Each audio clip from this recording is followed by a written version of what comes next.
Why pay for cable TV when you can receive up to 100 channels, including Netflix and HBO, free? All you need is this indoor TV antenna, supposedly developed by a NASA scientist, on sale for just $32. Hundreds of thousands of people fell for the hype.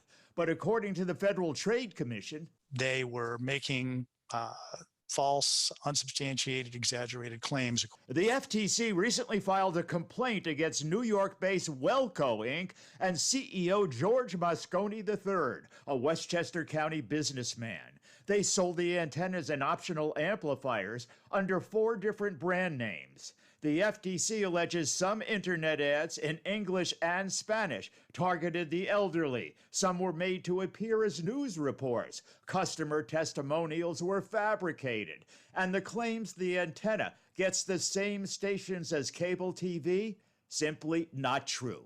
It's just an ordinary over-the-air TV antenna. And it didn't give you HBO. The number of victims is huge. Since 2017, Wellco and Moscone sold more than 800,000 antennas and more than 272,000 amplifiers, collecting almost $35 million, according to government estimates. The FTC has just announced a proposed consent order under which Moscone and his company don't admit wrongdoing but do agree to restrictions on future conduct. And of the $31 million judgment imposed, they only have to pay a fraction of that. They're going to be required to pay $650,000 that the commission would hope to use for consumer redress at some point down the road. Where did all that other money go? I can't get into any specifics on this particular case. He says generally, in cases like this, our first demand is pay back all the money. And, if they tell us that they don't, they've got to prove it. They've got to give us sworn financial statements. Those require, documentation. There's a dialogue. There's follow-up. The $650,000 is not enough for customers to recover even a small part of their losses.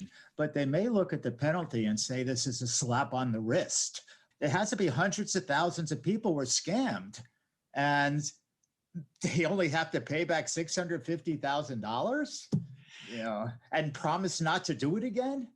It's frustrating to a lot of people, as you're pointing out. I mean, a lot of these situations, you'd hope we could do more at the end of the day than we sometimes can. What a shame. I'm Arnold Diaz, Pix 11 News.